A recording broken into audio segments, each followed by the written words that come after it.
Apreciados amigos, desde las postrimerías del siglo VII a.C., nos llega un mensaje de aliento y esperanza. Ese mensaje puede sintetizarse en dos declaraciones breves y concisas. Primera, Dios conoce el futuro y lo conoce a la perfección. ¿Cómo hace para conocerlo? Eso está más allá de nuestra comprensión porque somos totalmente incapaces de predecirlo. No, nosotros no conocemos el futuro, pero Dios sí lo conoce. Y esto es algo que no deberíamos olvidar, ya que es precisamente esa confianza la que fundamenta todas nuestras plegarias. La confianza de que nuestro Padre Celestial conoce de antemano lo que será lo mejor para nosotros. La segunda declaración no es menos importante. Dios no solamente conoce el futuro, sino que el futuro está en sus manos. Está bajo su control.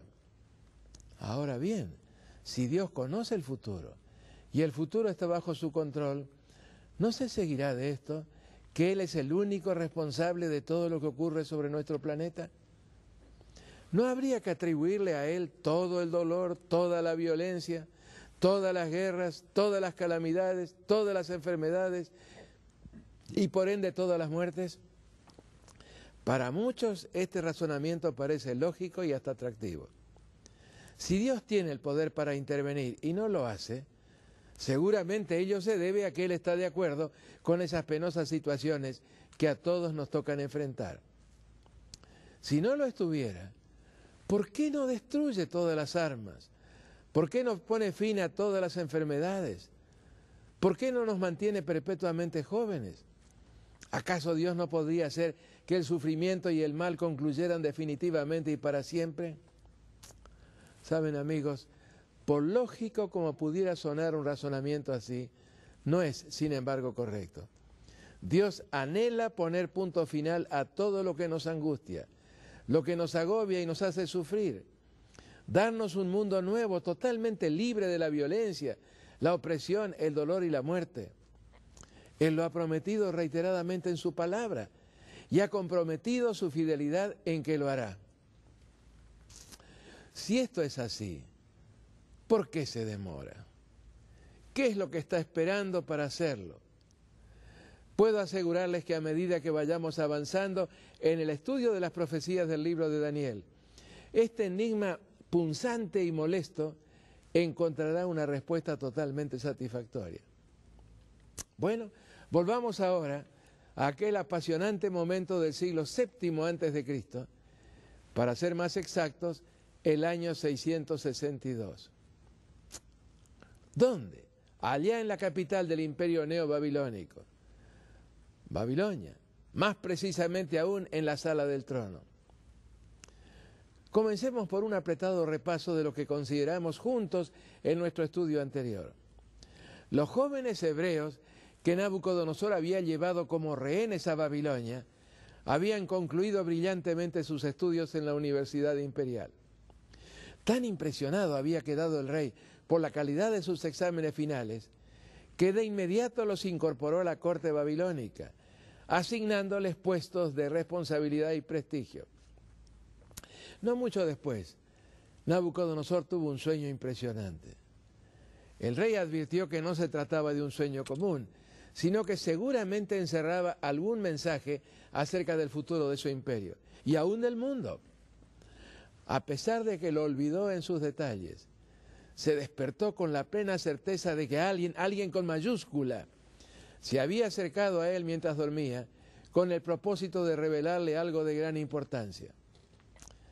Despertó con un interés urgente, angustioso, de recordar lo que se le había mostrado y de conseguir alguna interpretación de lo que tan rápidamente se había evaporado de su recuerdo.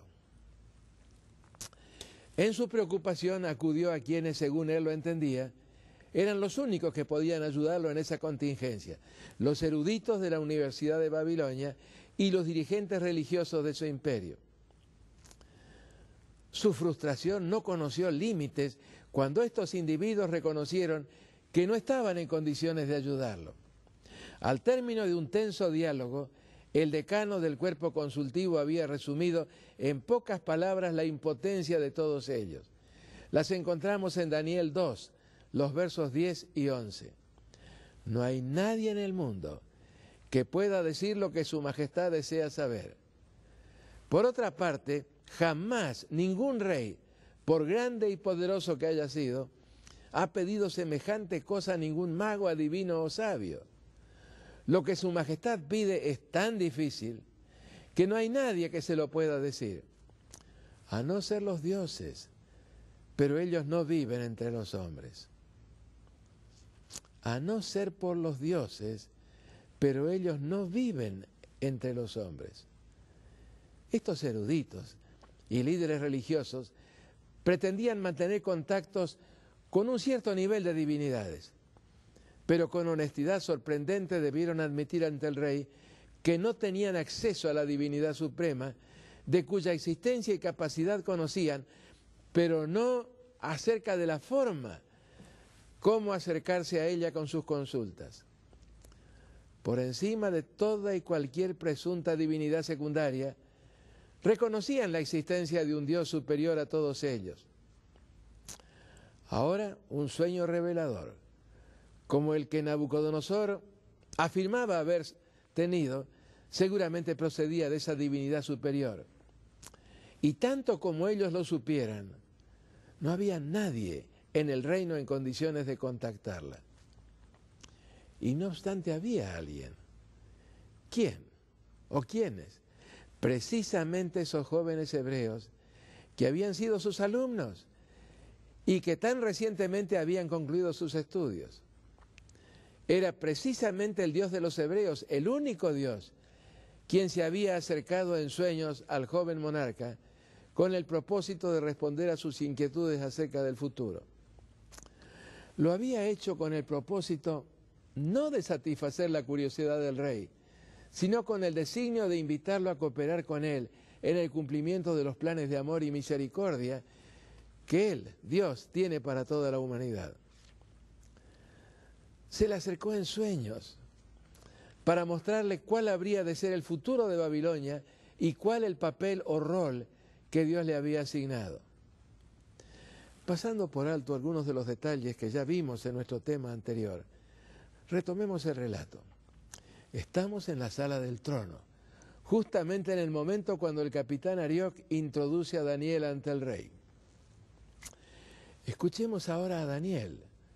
Daniel 2, 27 al 30. No hay ningún sabio, ni adivino, ni mago, ni astrólogo que pueda explicar a su majestad el misterio que desea conocer. Pero hay un Dios en el cielo que revela los misterios, y Él ha hecho saber a su majestad lo que va a pasar en el futuro. Voy a explicarle a su majestad el sueño y las visiones que ha tenido mientras dormía. Su majestad se hallaba en su cama. Se puso a pensar en lo que va a pasar en el futuro. Y el que revela los misterios se lo ha dado a conocer.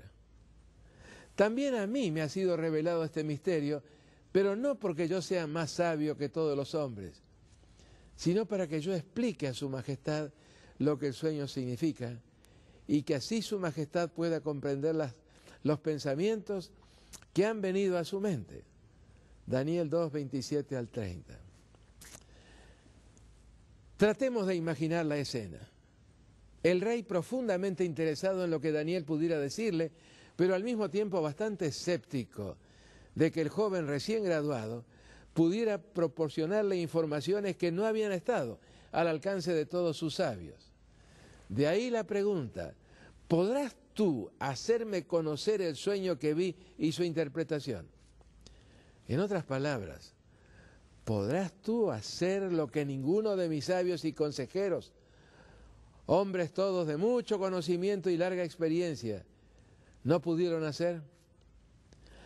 La primera parte de la respuesta de Daniel debe haberle producido al rey algún desánimo, algún desasosiego. En efecto, el joven hebreo comenzó diciéndole que ningún hombre podía hacerlo, pero enseguida destacó que Dios sí podía hacerlo, y que gracias a la ayuda e iluminación de ese Dios, él, Daniel, podría no solo relatarle el sueño, sino también proporcionarle su interpretación. ¿Qué era lo que había visto el rey en ese sueño? ¿Y qué tanto le había preocupado? Una estatua, una gigantesca e imponente estatua, elaborada con varios metales distintos. En palabras del joven profeta, Daniel capítulo 2, versos 31 al 33, en el sueño su majestad veía que en su presencia se levantaba una estatua muy grande y brillante, y de aspecto terrible. La cabeza de la estatua era de oro puro, el pecho y los brazos de plata, el vientre y los muslos de bronce, las piernas de hierro, y una parte de los pies era hierro y la otra barro. Repasemos la descripción. El rey había visto una estatua gigantesca cuyo solo aspecto inspiraba pavor. Lo llamativo de esta estatua era su constitución. Así la cabeza era de oro puro, los brazos y el pecho de un metal inferior, la plata, el abdomen y los muslos de un metal de un valor aún menor y de brillo muy efímero, el bronce, y las piernas de hierro. Más extraño aún era el hecho de que semejante estatua descansara sobre una base tan precaria, ya que se menciona que los pies eran de una imposible mezcla de hierro y cerámica o barro cocido. Metales en orden descendente de valor, desde la cabeza a los pies, y pies constituidos de una mezcla que no podía augurar nada estable, nada permanente. La preocupación del rey en la noche del sueño había estado concentrada en el futuro de su reino, en la historia de su imperio. Él estaba construyendo un vastísimo y poderosísimo imperio, más poderoso que cualquier otro que hubiera existido antes. Su plan era darle una organización y un respaldo defensivo militar tales como para que subsistiera para siempre. Nabucodonosor comprendía, sin embargo, que él mismo no era inmortal. De hecho, la misma ambición había animado a su padre, Nabopolassar, y ya hacía 4 años que había fallecido. ¿Qué ocurriría cuando él mismo, Nabucodonosor, muriera? ¿Subsistiría el imperio? ¿Ese primer imperio universal, como lo califican los historiadores? Despertó de su sueño con la total convicción de que a través del mismo la divinidad había dado respuesta a ese interrogante. De allí su imperioso y urgente deseo de conocerlo, de saber qué podría significar ese sueño. Seguramente en esa revelación se encontraba y se concentraba la clave de la historia, la clave del futuro. Resulta fácil imaginar con cuánto interés escuchaba lo que Daniel le iba diciendo. Personalmente lo imagino sentado al borde del trono, con los ojos muy grandes y la boca semiabierta como en suspenso, indicaciones todas de una gran expectativa. Pero ¿podría Daniel interpretar el sueño tan certeramente como se lo estaba revelando ahora en todos sus detalles? Escuchemos las palabras de Daniel en el capítulo 2, versos 36 al 43. Este es el sueño, y ahora voy a explicar a su majestad lo que el sueño significa. Su majestad es el más grande de todos los reyes, porque el Dios del cielo le ha dado el reino, el poder, la fuerza, el honor y el dominio sobre todos los lugares habitados por hombres, animales y aves. Él lo ha puesto todo bajo el poder de su majestad, que es la cabeza de oro. Notemos, amigos, Nabucodonosor, personificación de Babilonia, estaba representado por la cabeza de oro. El oro simbolizaba entonces el primer imperio universal. Sigamos a Daniel en su explicación. Después, el reino de su majestad, habrá otro reino inferior al suyo y luego un tercer reino de bronce que dominará sobre la tierra. Y aquí también necesitamos introducir un corto paréntesis. Los 2 imperios que sucederían a Babilonia no alcanzarían a tener el brillo y la refulgencia del imperio del Éufrates. La plata es un metal precioso, no hay duda, pero su valor es notablemente inferior al del oro. Y en cuanto al bronce, convenientemente pulido, puede alcanzar un brillo apreciable, pero siempre de corta duración. En pocos días, el cobre que contiene se oxida, cubriéndose todo con una pátina verdosa. No, esos dos imperios no serían de comparar con Babilonia. Pero habría un cuarto imperio universal. ¿Cómo sería ese imperio?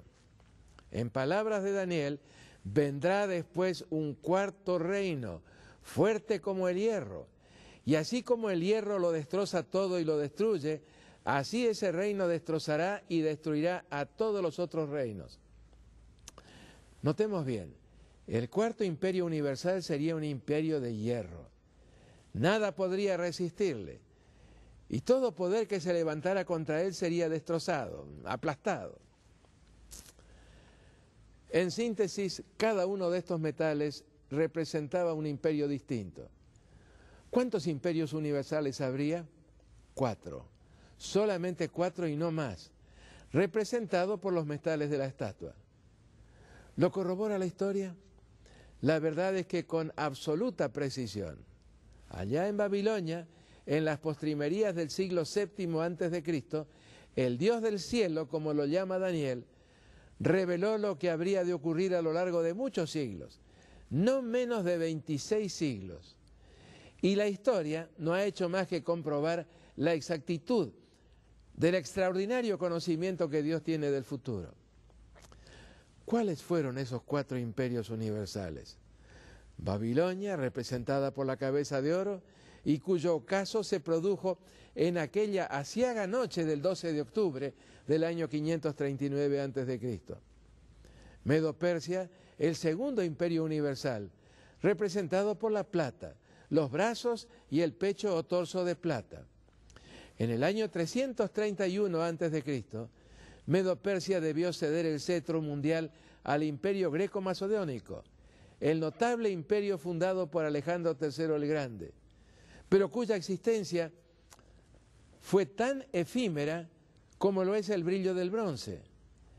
En el año 168 a.C., Roma, el imperio de hierro, el cuarto y último imperio universal, estableció su férrea hegemonía sobre el mundo de aquellos días.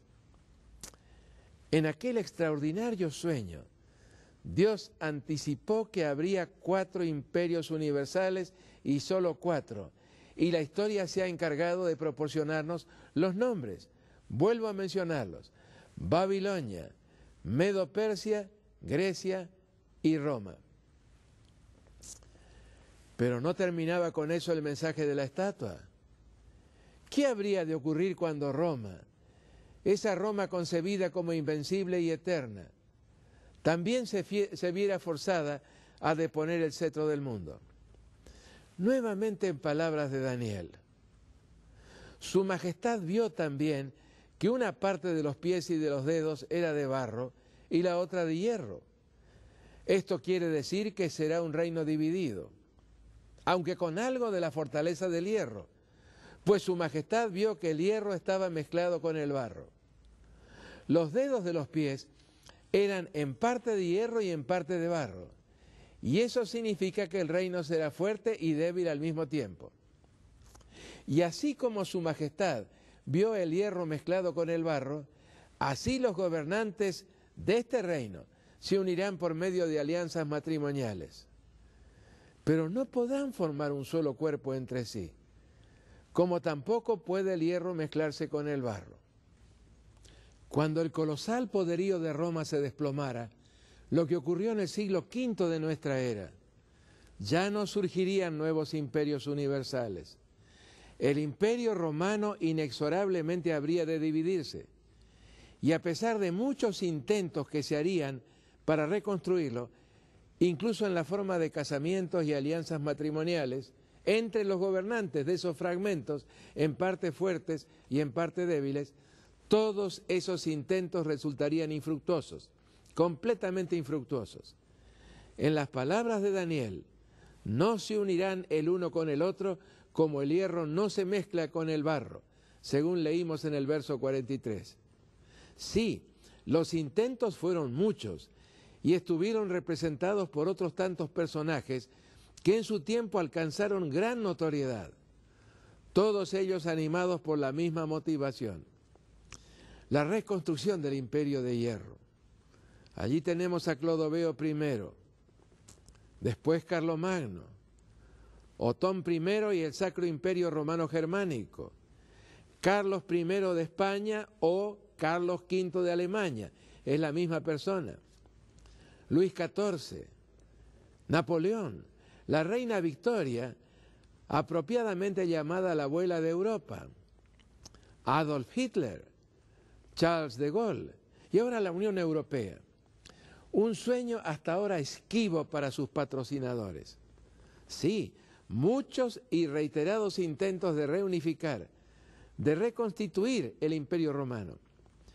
Pero aquella declaración de Daniel sigue comprobando su total veracidad. No se unirán el uno con el otro como el hierro no se mezcla con el barro. Sin embargo, el hierro habría de subsistir. Algo del Imperio Romano se perpetuaría en la historia. Y esto no hay que olvidarlo en la interpretación de las profecías. ¿Seguirían así las cosas indefinidamente? No, mis amigos. Y en eso está precisamente el fundamento de nuestra esperanza. En la descripción de la estatua he omitido la última escena, más impactante aún que todas las anteriores. ¿Qué pasaría con esos pies de hierro y barro cocido? Así describió el profeta Daniel lo que veía. Mientras su majestad la estaba mirando, por supuesto está hablando de la estatua, de un monte se desprendió una piedra sin que nadie la empujara, y vino a dar contra los pies de la estatua y los destrozó. En un momento, el hierro, el barro, el bronce, la plata y el oro quedaron todos convertidos en polvo, como el que se ve en verano cuando se trilla el trigo y el viento se lo llevó sin dejar el menor rastro. Pero la piedra que dio contra la estatua se convirtió en una gran montaña que ocupó toda la tierra. Daniel 2, 34 y 35. Explicó Daniel el simbolismo de esta roca tan notable que de un solo golpe habrá de pulverizar totalmente la estatua del poderío y las realizaciones humanas. Sí, lo hizo, y con palabras muy certeras, como las podemos leer en el capítulo 2, los versos 44 al 45. Durante el gobierno de estos reyes, el Dios del cielo establecerá un reino que jamás será destruido, ni dominado por ninguna otra nación, sino que acabará por completo con todos los demás reinos y durará para siempre. Eso es lo que significa la piedra que su majestad vio desprenderse del monte sin que nadie la hubiera empujado. Estimados amigos, en los días en que todavía subsistiera la división del Imperio Romano, nuestros días, el Dios del cielo habrá de establecer su reino, su dominio, y en el mismo no habrá de verse absolutamente nada de lo que caracterizó a los imperios humanos. ¿No es esta una esperanza maravillosa? Es en nuestros días cuando Dios establecerá su reino, y la Biblia está llena de declaraciones que así lo corroboran. Hay esperanza, mis amigos, sí, una esperanza que no nos defraudará, que no nos chasqueará, si es que le damos cabida en nuestro corazón. Pensemos por un momento.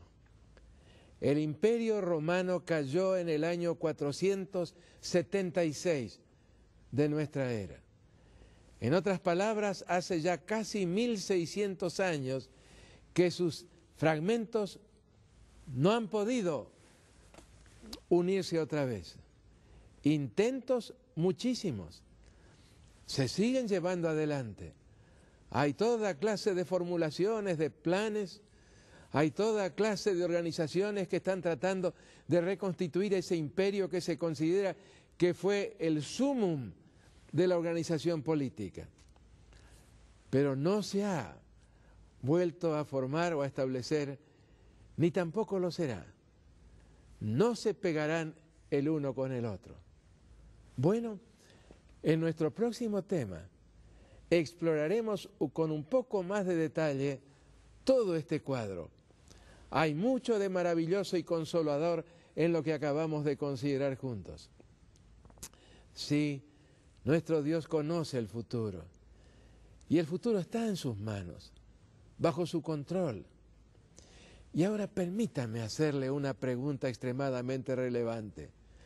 ¿Le ha entregado usted su vida, apreciado amigo, apreciada amiga, de tal manera que su futuro, su propio futuro, esté también en las manos de Dios? Si lo hace, su futuro será el de la roca. Si no lo hace, su futuro será el de la estatua. Dos símbolos, dos, y ninguno más. Y dos destinos, tan solo dos, mutuamente excluyentes. El símbolo de la rebeldía humana, la estatua. El símbolo de la entrega a Dios, de la entrada a su reino, la roca. La estatua será totalmente pulverizada. El reino de la roca permanecerá para siempre.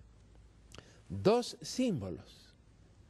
La estatua, transitoriedad, futilidad, perdición eterna. La roca, permanencia, victoria, vida eterna. Una vida que podrá compararse finalmente con la vida de Dios. Del momento que pertenecer a la roca es participar de su vida, la vida de Dios. ¿Con cuál de ellos se identifica usted? Porque la opción es una sola, la estatua o la roca. Dios lo invita, Dios nos invita cariñosamente a formar parte de su reino. Queridos amigos, no demoren en aceptar esa invitación de amor. Elevemos una plegaria juntos a ese Dios de amor, Dios de misericordia. Gracias te damos, nuestro buen Padre Celestial, por estos pasajes que has preservado en tu palabra. Estos pasajes que nos hablan de tu profundo interés por todo lo que ocurre en este minúsculo planeta, en el vastísimo universo que tú has creado. Pero aquí estamos con nuestras necesidades y queremos tener la certeza de que nuestras vidas también están en tus manos de amor. Padre, sabemos que podemos pedírtelo, que tenemos el derecho de hacerlo, porque Cristo murió por nosotros. Y ahora intercede en tu presencia en el santuario celestial. Quiero rogarte en forma muy especial por todos nuestros queridos televidentes. Cuídalos en todo aspecto de su vida. Gracias, Padre amado, por esta certeza, por esta seguridad. Es algo que no solamente te agradecemos, sino que de todo corazón te lo pedimos en el nombre precioso de Jesús nuestro Salvador. Amén.